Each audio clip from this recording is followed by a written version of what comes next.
2024년 9월 메모리에 겨울이 온다는 보고서로 시장을 흔들었던 모건 스탠리. 그 모건 스탠리가 이번에는 조류가 바뀌고 있다는 보고서를 냈고 시장은 이걸 기점으로 메모리 반도체 매도 신호로 받아들였습니다. 실제로 삼성전자는 분기 영업이익 89조 원이라는 역대급 실적을 발표했으나 그날 주가는 6.9% 하락했습니다. 그런데 저는 이 보고서의 원문 결론을 읽고 좀 놀랐습니다. 헤드라인과 결이 다르거든요. 그 얘기는 뒤에서 해드리고 미리 말씀드리자면 저는 메모리 사이클이 끝났다고 보지 않습니다.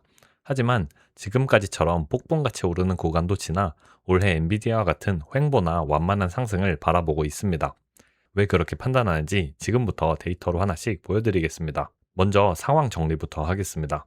삼성전자는 상반기 내내 급등하며 6월 19일 장중 38만 원을 사상 최고가로 찍었는데 지금은 28만 6,500원으로 전고점 대비 20% 이상 밀렸습니다. SK 하이닉스도 6월 23일 역사적 고점인 300만 2천 원을 찍고 20% 이상 조정을 받았습니다. 미국도 마찬가지입니다. 필라델피아 반도체 지수가 7월 1일 마이너스 6.3%, 2일 마이너스 5.4% 이틀 연속 급락했고 마이크론 같은 메모리 수혜주들이 매도에 타깃이 됐습니다. 특히 7월 7일은 상징적이었습니다. 삼성전자가 2분기 잠정 실적으로 매출 171조 원, 영업이익 89조 4천억 원을 발표했습니다. 영업이익은 전년 동기에 약 19.1배, 시장 예상치를 약 6% 웃도는 서프라이즈였습니다.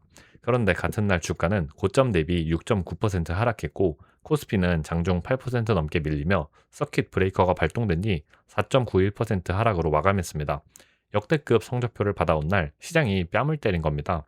왜 이런 일이 벌어졌는지 하락론자들의 얘기부터 들어보겠습니다. 하락론의 핵심은 실적이 나빠서가 아니라 이게 정점이 아니냐라는 겁니다. 여기에 대해 네 가지 근거가 있습니다. 첫째, 이익의 질에 대한 의심입니다. CT 리서치 추정에 따르면 2분기 디램 평균 판매 가격은 전분기 대비 44%, 낸드는 53% 올랐습니다. 즉, 이번 실적 개선의 핵심 동력은 가격 상승이었던 것으로 보입니다. 물량과 제품 믹스가 얼마나 기여 있는지는 7월 30일 상세 실적에서 확인해야 하지만요. 시험 점수로 비유하면 공부량이 늘어서 오른 건지 아니면 시험 난이도 조정으로 오른 건지 따져봐야 하는 상황인 겁니다. 다음 학기에도 이 점수가 유지될까? 시장은 여기에 물음표를 던진 겁니다. 두 번째는 변화율의 정점 논리입니다. 이번 모건 스탠리 보고서의 핵심 개념인데요. 메모리 업황이 나빠진다는 게 아니라 좋아지는 속도가 정점에 가까워지고 있다는 겁니다. 전년 대비 가격 상승률, 재고, 실적 전망 상향폭 이 세 가지 변화율이 고점에 다다른다면 시장이 횡보 국면으로 접어들며 숨을 고를 수도 있다는 논리입니다. 100점 맞던 학생이 계속 100점을 맞아도 성적이 오르는 건 아니잖아요. 주가는 절대 수준이 아니라 변화율에 반응하니까 말입니다. 여기에 더해 블룸버그 보도에 따르면 메타가 남는 AI 컴퓨팅 자원을 외부에 임대하는 방안을 검토 중이라는 소식이 겹치며 AI 최대 지출 기업이 컴퓨팅을 팔 정도면? 이라는 논쟁에 불을 붙였습니다. 다만 유휴 자산 수익화 전략이라는 정반대 해석도 가능한 보도입니다. 세 번째는 낮은 퍼가 오히려 이익 고점에 착시일 수 있다는 주장입니다. 골드만삭스의 자료에 따르면 7월 8일 기준 코스피의 12개월 선행 PER은 6.2배로 2004년 이후 최저 수준까지 내려왔습니다. 삼성전자의 12개월 선행 PER도 4.8배로 2000년 이후 가장 낮은 수준을 기록했는데요. 숫자만 보면은 역사적으로 가장 싸 보입니다. 그런데 하락론자들은 이렇게 반박합니다. 메모리처럼 이익 변동성이 큰 경기 민감주는 이익이 최고일 때 오히려 PER이 가장 낮아 보일 수 있다는 겁니다. 여기서 PER은 주가를 예상이익으로 나눈 값입니다. 현재처럼 예상이익이 급격히 커지면 주가가 이미 많이 올랐어도 PER은 낮아집니다. 반대로 디램 가격 상승률이 둔화되고 예상이익이 하향하기 시작하면 주가가 오르지 않아도 선행 PER은 다시 높아질 수 있습니다. 즉, PER이 낮으니 바닥이다가 아니라 이익이 너무 높아서 싸 보이는 것일 수도 있다는 논리입니다. 중요한 점이 하나 있습니다. 골드만삭스가 이 수치를 약세 신호라고 결론 내렸다는 뜻은 아닙니다. 골드만삭스는 한국 증시의 긍정적인 시각은 유지하고 있습니다.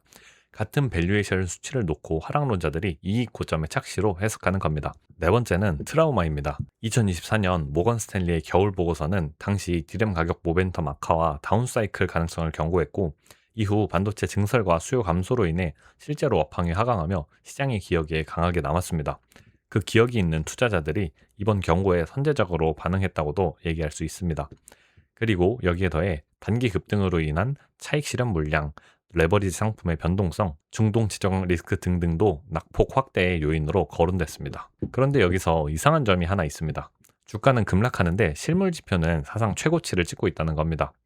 6월 한국 수출액이 사상 처음으로 월 1000억 달러를 돌파했고, 이걸 견인한 반도체 수출은 전년 동월 대비 거의 200% 증가한 450억 달러에 가까운 수치였습니다. 물론 수출액에서는 가격과 재고 영향도 섞여서 미래를 보장하는 지표는 아닙니다. 하지만 적어도 6월까지 실물 수요와 가격이 강했다는 명확한 신호입니다. 그래서 JP모건 애널리스트들은 이번 조정을 매수 기회로 평가하기도 합니다.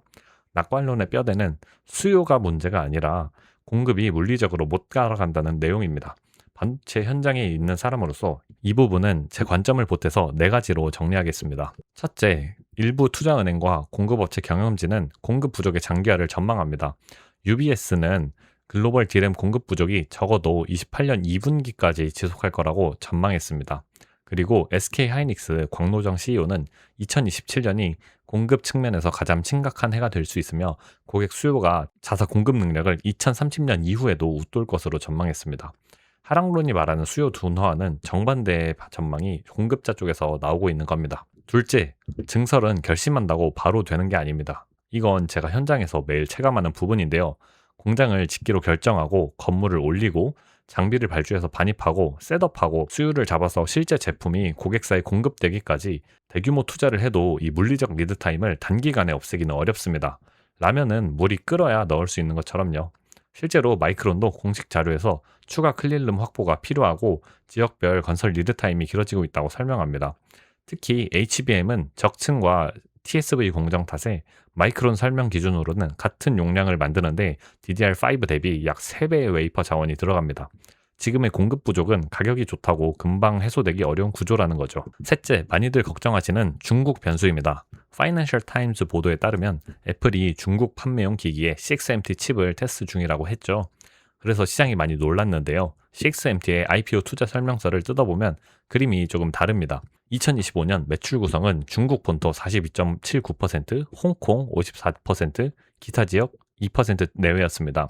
홍콩은 달러 결제하부 성격이라 이걸 그대로 내수 해외 비중으로 해석할 수는 없지만 더 중요한 건 6MT 스스로 투자 설명서에서 자사 생산 능력이 중국의 대규모 내수 수요에 크게 못 미치고 있다. 중국산 D램 자금률도 여전히 낮다고 밝혔다는 점입니다. 파이낸셜 타임스가 인용한 분석가들도 단기적으로는 6MT가 글로벌 가격을 흔들 영향성은 제한적이라고 평가했어요. 다만 균형을 위해 말씀드리면은 6MT는 글로벌 생산 능력을 비중을 약 11%에서 28년 15%까지 늘릴 계획이라 단기 충격은 제한적이어도 중기 증설 위험은 계속 점검해야 하긴 합니다. 네 번째로는 이익의 핵심인 HBM에서는 한국 업체들이 훨씬 앞서 있습니다. 삼성전자는 올해 2월 HBM4 양산과 상용 제품 출하를 발표했고 SK하이닉스는 작년 9월 HBM4 개발 완료와 양산 준비를 마쳤다고 발표한 뒤 올해 제품 적용을 확대하고 있습니다. 반면 CXMT는 공식적인 HBM 양산 일정이 확인되지 않았고 IPO 자금 사용처에서도 HBM 전용 항목이 따로 적시되어 있지 않았습니다. 기술과 양산 단계에서 한국 업체보다 뒤처져 있다는 평가가 우세해요. HBM 설계는 베낀다고 되는 게 아니라 적층과 패키징 그리고 수율이라는 수년간의 시행착오로 쌓이는 노하우 덩어리이기 때문입니다. 그리고 SK하이닉스, 삼성전자, 마이크론 3사의 D램 점유율 합계는 약 90%로 이 과점 구조가 단기간에 흔들리기는 어렵습니다. 게다가 HBM의 가격은 보통 연 단위로 계약하는데요. 대만 업체인 디지타임즈에 따르면 2027년 HBM 가격은 기존보다 대폭 상승할 것으로 예상하고 있습니다. 양쪽 논리를 다 봤는데요. 제 판단을 먼저 말씀드리기 전에 재밌는 걸 하나 보여드리겠습니다. 이번 하락에도 기여한 모건 스탠리의 보고서의 원문 결론은 이렇게 정리했습니다. 변화율이 정점에 다가가고 있지만 이는 사이클의 끝이 아니라 생성형 AI 등장 이후 메모리는 이미 3차례의 조정이 있었고 이번 조정도 AI 설비 투자라는 구조적 강세장 안에서의 조정으로 본다. 따라서 2027년 이익이 35에서 40% 이상 성장할 것으로 보여서 장기 관점은 여전히 낙관적이다. 다만 단기적으로는 실적 발표를 앞두고 주가 약세를 예상한다고 했습니다. 그리고 한국 테크 산업에 대한 시각은 어트랙티브를 유지했습니다. 그리고 여기서부터는 제 생각인데요. 저도 방향이 비슷하게 보고 있습니다. 등산에 비유하면은 지금까지의 반도체 랠리가 숨이 턱까지 차오르는 급경사 구간이었다면 이제부터는 능선 구간이라고 봅니다. 정상을 향해 가고는 있는데 고도가 이전처럼 쭉쭉 올라가는 구간은 지났다는 거예요. 그리고 사이클이 끝나지 않았다고 보는 이유는 적어도 6월까지 실물 지표가 강했고 공급 부족 장기화 전망이 공급자와 일부 기관에서 일관되게 나오고 있으며 HBM 상용 양산 단계에서 한국 업체들이 앞서고 있고 심지어 이번 조정의 진원지인 보고서도 장기 강세 시각을 여전히 유지하고 있기 때문입니다. 그런데 폭풍 상승이 어렵다고 보는 이유는 이 변화율의 정점 논리가 실제로 유효하기 때문입니다. 여기서 더 가려면은 기대만큼 좋다라는 것만으로는 부족하고 기대보다 더욱더 좋다는 것을 계속 증명해야 하는데 실적 개선의 핵심 동력이 가격 상승이었던 것으로 보이는 만큼 가격 상승률 둔화되는 조짐만 보여도 시장은 이전처럼 예민하게 반응할 겁니다. 오르더라도 변동성이라는 통행료를 계속 내야 하는 구간이에요. 그래서 포지션별로 저는 이렇게 생각합니다. 비중이 아예 없으신 분들은 사이클이 살아있다고 보기에 비중이 0도 하나의 리스크라고 생각합니다. 따라서 이런 조정 구간을 활용해 강담 가능한 만큼 채워두는 걸 고려합니다. 다만 한 번에 다 채우는 것보다는 변동성이 큰 구간인 만큼 나눠서 접근하는 것이 조금 더 마음 편하고 유효할 것으로 생각합니다. 반면 비중이 크신 분들은 지난 상승으로 계좌에서 반도체 비중이 상당히 크셨을 겁니다. 그러나 이것 자체가 리스크일 수도 있습니다. 따라서 일부 이익을 반등할 때마다 이익을 실현해서 비중을 원래 계획했던 수준으로 되돌리는 리밸런싱을 고민할 시점입니다. 다 팔아라는 것이 아니라 쏠림을 풀고 저렴해져 있는 다른 섹터에도 관심을 가지라는 얘기입니다. 정리하겠습니다. 제 판단으로는 반도체는 끝나지 않았습니다. UBS는 D램 공급 부족이 적어도 28년 2분기까지 이어질 것으로 전망하고 중국산 D램의 장기 증설 위험은 점검 대상이지만 단기 공급 충격은 제한적일 수 있으며 첨단 HBM의 상용 양산 단계는 아직 한국 업체가 앞서 있습니다. 하지만 급경사 구간은 지났고 이제는 능선입니다. 비중이 없다면 조정을 활용해 채우고 크다면은 쏠림을 푸는 것이 필요하다고 생각합니다.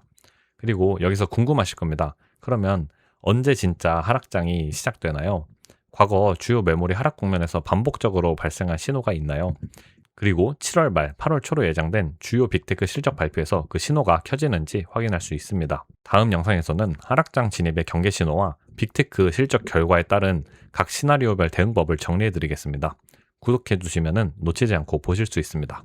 질문 있으시면 댓글로 남겨주세요. 좋아요와 구독은 영상 제작에 큰 힘이 됩니다. 감사합니다. 이상 탑건이었습니다.